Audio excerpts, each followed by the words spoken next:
পাখিটিকে ধরার চেষ্টা করে, কিন্তু টুনটুনি লাফিয়ে লাফিয়ে আরও উঁচু ডালে চলে যায়। পারবে না, পারবে না, রাজার হাতি। আমার হাতি? এ পাখি আমাকে নিয়ে ঠাট্টা করছে। ধরো ওকে।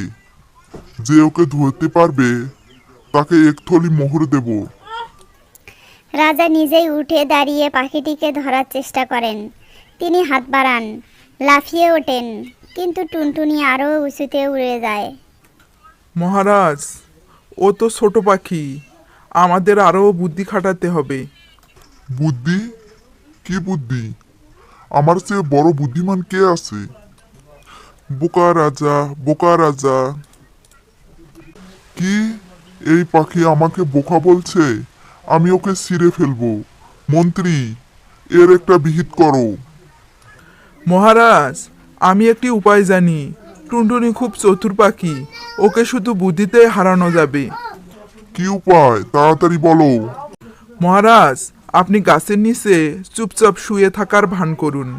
টুনটুনিয়ে যেই ভাববেন আপনি ঘুমিয়ে পড়েছেন, সে নিশ্চয় মজা দেখতে নিচে আসবে।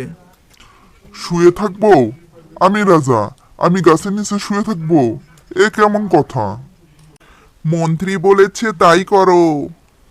দূর ছাই। ঠিক আছে, দেখছি কি হয়।